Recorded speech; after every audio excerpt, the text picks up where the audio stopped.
बिस्मिल्लाहिर्रहमानिर्रहीम। अस्सलामु अलैकुम वरहमतुल्लाहि वबरकातुहू।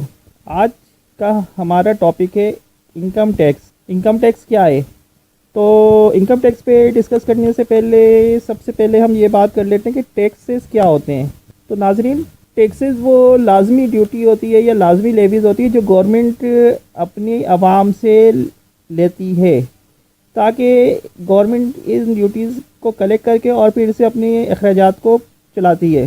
तो अब हम ये बात करते हैं कि टैक्सेस की कितनी इकसाम होती है। तो नाजरीन, टैक्सेस दो तरह के होते हैं, डायरेक्ट टैक्सेस और इनडायरेक्ट टैक्सेस। डायरेक्ट टैक्सेस वो है जो आवाम डायरेक्टली अपनी हुकूमत को पे करती है। डायरेक्ट टैक्सेस की एक शक्ल है इनकम टैक्स। इसी तरह इनडायरेक्ट टैक्सेस वो टैक्सेस होते हैं जो कि गवर्नमेंट अशिया या खिदमात पर यानी गुड्स एंड सर्विसेज पर वसूल करती है। ये जैसे कि अगर आप कोई चीज़ ख़रीदते हैं तो आप उस पर सेल्स टैक्स अदा करते हैं। बाद ममालिक में से वैल्यू एडेड टैक्सेस भी कहा जाता है। और ये टैक्सेस आप उस अशिया की कीमत के साथ पे करते हैं जो कि वो कंपनी वसूल करती है, और उसके बाद वो कंपनी ये टैक्सेस गवर्नमेंट को पे करती है। तो इसे हम इनडायरेक्ट टैक्सेस कहते हैं। अब हम यहाँ ये भी बात कर लेते हैं कि 18 अमेंडमेंट के बाद, आइन में 18वीं तरमीम के बाद, खिदमात पर टैक्सेस की वसूली का इख्तियार सूबों को मुंतकिल हो गया, जबकि गुड्स यानी अशिया पर टैक्सेस अभी भी फेडरल गवर्नमेंट ही वसूल करती है। तो इस तरह हमारे पास डायरेक्ट टैक्सेस में इनकम टैक्स मौजूद है, और इनडायरेक्ट टैक्सेस में अगर हम खिदमात की बात करें तो वो हर सूबे यानी सूबा सिंध अपना अलग उनका टैक्स का कानून है, पंजाब का अलग कानून है, KPK का अलग कानून है, और बलूचिस्तान का अलग कानून है। जबकि अगर हम अशिया पे टैक्सेस की बात करें यानी गुड्स की, तो सेल्स टैक्स की बात करें तो ये टैक्स विफाक वसूल करती है।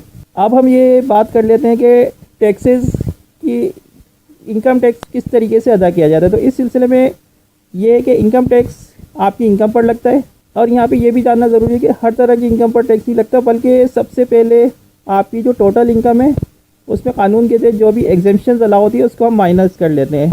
तो जैसे ही आप टोटल इनकम में से एग्जाम्प्ट अमाउंट माइनस कर लेंगे तो जो रिमेनिंग अमाउंट बच जाती है वो आपकी टैक्सेबल इनकम कहलाती है।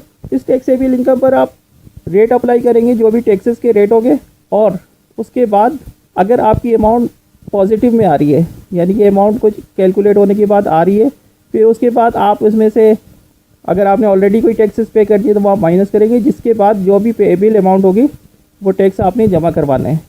और अगर पेएबल अमाउंट नहीं आ रही है बल्कि अमाउंट माइनस में आ रही है तो आपकी अमाउंट रिफंडेबल भी हो सकती है। जी, ये थे शाहिद अकबर एडवोकेट, टैक्स के डायरेक्ट टैक्स और इनडायरेक्ट टैक्स के बारे में बता रहे थे। साथ साथ हम बात और ऐड करते चले कि हमें और आपको यकीनन ये मालूम है बहैसियत मुसलमान के, मुल्क को चलाने का इस्लाम का एक अपना खुद का निज़ाम है, मौजूद है। हमारे मुल्क में हमारे जो कॉन्स्टिट्यूशन है उसमें ये भी लिखा हुआ है कि इस्लाम के खिलाफ किसी किस्म का कोई कानून अगर वो इस्लाम से टकराए तो नाफिजुल अमल नहीं होगा, नल वॉइड हो जाएगा। लेकिन उसके बावजूद चूंकि रियासत को चलाने के लिए पैसों की ज़रूरत होती है, और पैसा मुल्क में नहीं है। मुल्क चलाने वालों के पास तो बहुत है, लेकिन रियासत के पास पैसा अनफॉर्चुनेटली नहीं है। जब रियासत के पास पैसा नहीं है तो रियासत पैसा कहाँ से हासिल करे? अगर इस्लामी निज़ाम होता तो ज़कात, फितरा, खैरात, सदक़ात ये सब लोग रियासत को देते, और रियासत अपनी ज़रूरत के मुताबिक उसको इस्तेमाल करती, अवाम पे भी खर्च करते, और हुकूमत और रियासत चलाने के लिए भी वो पैसा खर्च करते, और बिजनेसेस को चलाने के लिए भी वो पैसा खर्च करते।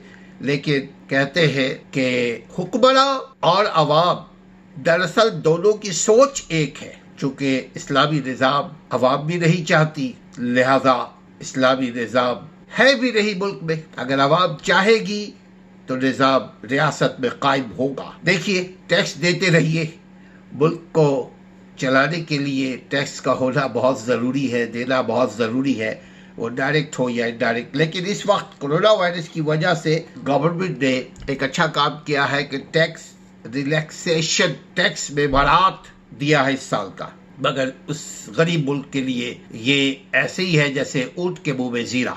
लेकिन बहरहाल मुल्क को चलाने के लिए जरूरी है कि अवाम टैक्स सिस्टम में आए। मुल्क तरक्की करेगा तो अवाम तरक्की करेंगे इंशाअल्लाह ताला। देखते रहिए, अगर आप वीडियो देखते रहिए, आपको हम टैक्स के बारे में बहुत सारी चीज़ें बताएंगे। उसके अलावा भी दीगर चीज़ों से आगाह कर रहे हैं। अगर आपको वीडियो पसंद आ जाए तो सब्सक्राइब कीजिएगा ताकि आइंदा भी वीडियोस आप तक पहुंचती रहे, और शेयर कीजिएगा ताकि इल्म को फैलाने में आपकी भी ये उंगली का एक रोल किरदार हो। अपना और अपने घर वालों का ख्याल रखिए। असलम परवेज को इजाज़त दीजिए। अस्सलामु अलैकुम वरहमतुल्लाहि वबरकातुहू।